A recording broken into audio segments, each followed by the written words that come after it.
Alright, so, Drift Ghost.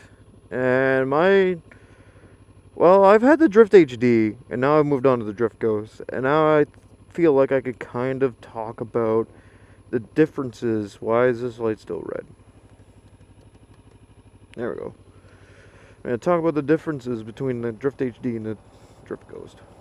Which, this is probably going to get confusing, because I'm using two cameras from the same company as kind of a comparo. I still have the Drift HD somewhere.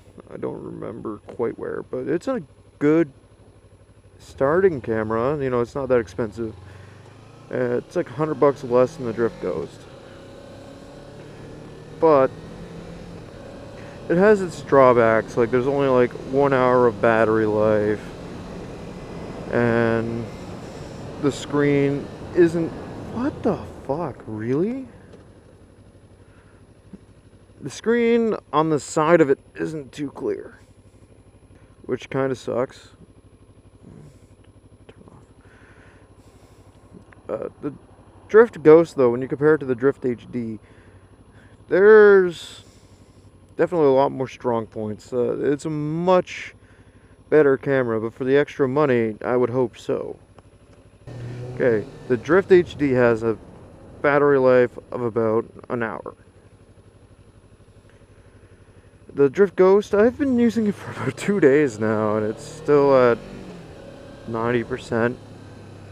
I'm actually trying to drain the battery. Like, it's a pretty long-lasting battery. One of the downsides of the Ghost, though, is the lens doesn't rotate quite as far in the one direction that I needed on the other side of my helmet. So I've had to switch what side of my helmet the camera is on, which to me isn't really a big deal, whatever. I originally had it on the other side so you can see traffic, but nah. Because in North Bay you get people like that. He was in... The middle of his truck was on the yellow line.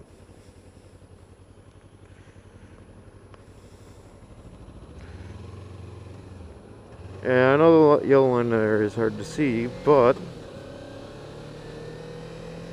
it's the way she goes. Now, there is a much better screen on the Drift HD. It's actual Gorilla Glass. It's not this weird kind of squishy LCD plastic. I thought that seagull was a ball for a second there. What the fuck? And it just seems to be a much better overall build than the Drift HD was. Like, you can feel it in your hands. It feels much better than the Drift HD.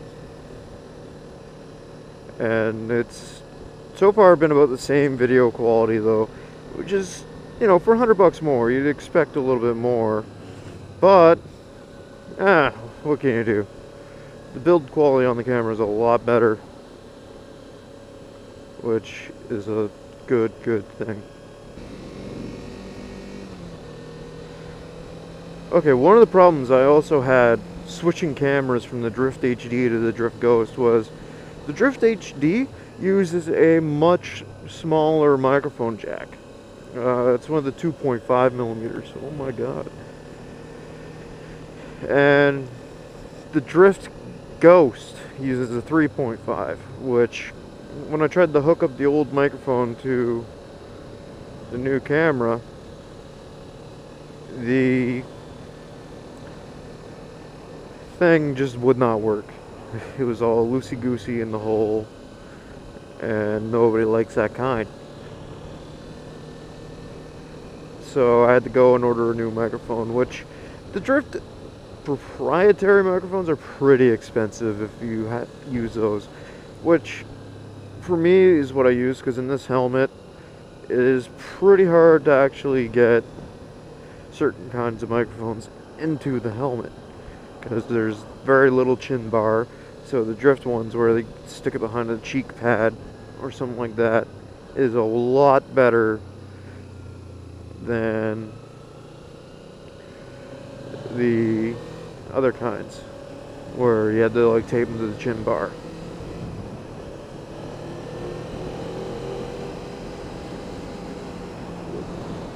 And yeah, all in all though, on the whole, camera's way better. I can actually go for a long ride now and not have to worry about battery life for the most part. If I do have to worry about batteries, I'm going to just bring my external battery pack. It's something I got, runs off 4 AA's. Well, I lost the screw for the thing, so I just tape it into place, but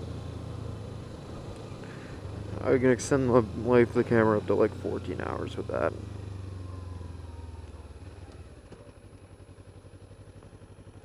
Which is more better.